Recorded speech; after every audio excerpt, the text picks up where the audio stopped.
Devon, a real Kiwi rural structure for 30 years.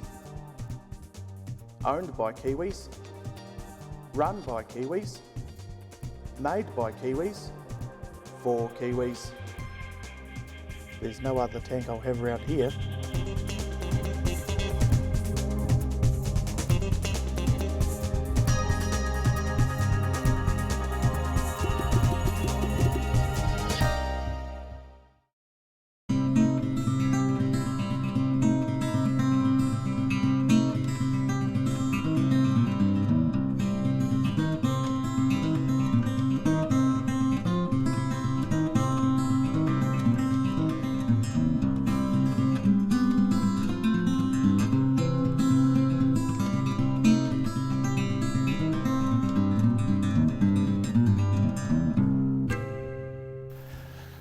Here we are on this most amazing property called Bushy Park at Kaiiwi. That's just north of Wanganui, south of Waverley and Patea. And we've found this amazing, beautiful, amazing big villa that was built here by the Moore family, or by Frank Moore, I think he was.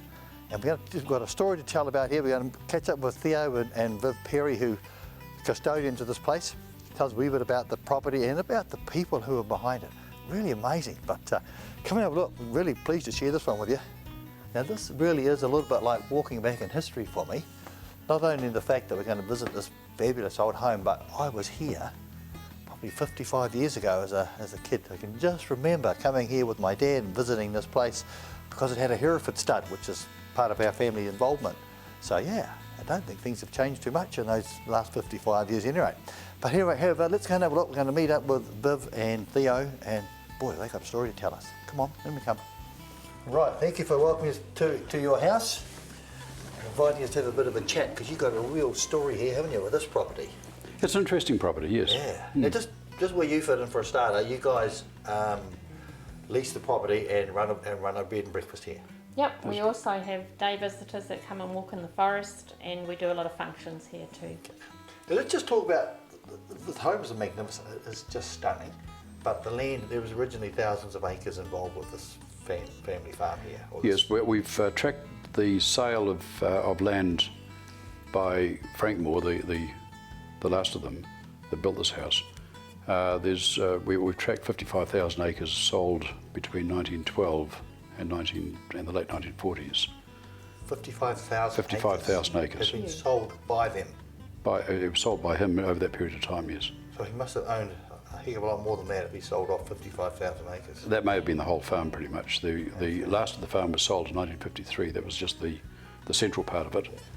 Now you say that, you mentioned earlier on, Theo, that George Moore came out on the Martha Ridgeway. Yes. And that was an immigrant ship that birthed in Wellington, I guess. Well, yes, there was nowhere to berth in those days. It just tied up, it was anchored there. They got on the boats and come in onto the beach, and that was pretty much it. That was it, yeah. 1841. The start of 1841. That was way back in our early history, isn't it? Yes. European history, anyway. Yep. Yeah. So you think that as well as George Moore, some other people trekked north and they made Wanganui their settlement. There's a lot of Wanganui that is named after people that came on that same boat. There are. There's just one that comes to mind is the name Wicksteed. Yeah.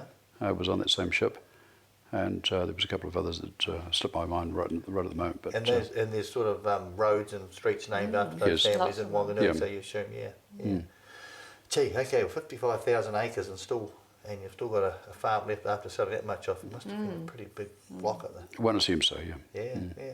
So let's talk about the house here now. This particular house was built in 1906. Yes. Yep. And was the timber all milled from around here? You're aware? We don't know. You say the big pillars out the front are total? We understand they're Kauri, and we understand that Kauri was not native to this area. Okay. So it would have had to have been brought in. Would have to have been brought in there.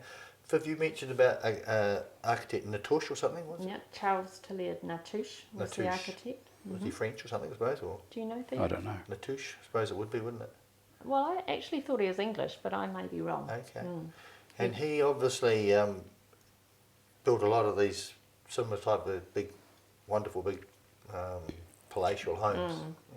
We've only been to one other in close to Martin. Right. And some of the features, it was a big 2-story house for a big family, Yeah. a well-known person, and some of the features, particularly the ceilings and the doors, were exactly the same as this house. Right. Thea, this was built by George Francis Maitland Moore, who was a bachelor Yes. and never married, of course, so had Never no married. descendants. And he built this as his bachelor pad. Well, that's if you look at the design that's in the foyer there. The plans. there is a billiard room, a smoking room, dining room, drawing room, and there's bedrooms. There's no living rooms. There's no maids' quarters. There's no provision for children. It was never built as a family No nurseries. home. No. Nothing. No. Nothing. So he obviously wanted to establish himself a bachelor's pad of some renown. Yeah. Yes. Yeah. Yeah, fantastic. Let's just skip forward now to where we are now. 1962, the property was purchased or was bequeathed by?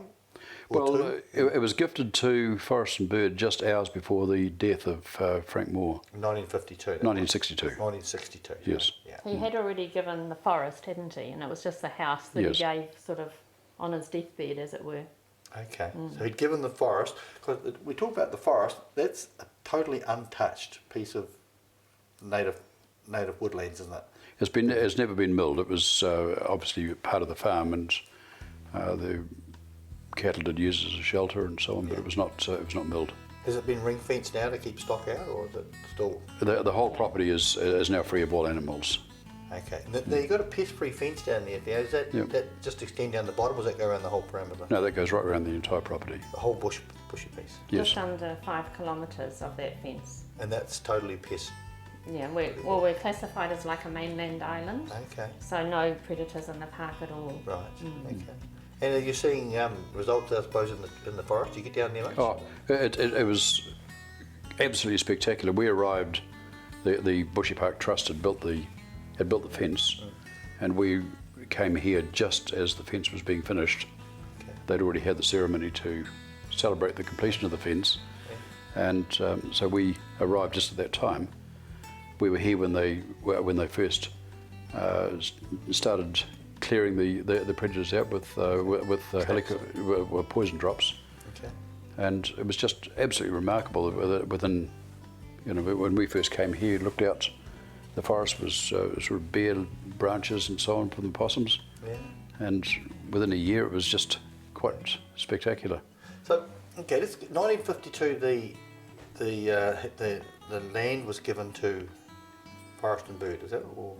I think it was probably 1956 or 1958 Okay. that the land was given, And the forest. Mr. Moore resided, carried on here, Yeah. but he died in 1962. Yes. So at that stage he gave the home. So the home is now was owned by Forest and Bird. Now there was another little bit of a twist of things, that it was sold for $1 or something along the line. Is that right? How does that work? As we understand, the Forest and Bird created a trust, Yeah. and I think that was 1994, and the ownership of the house was passed to the trust, as we understand it, for $1.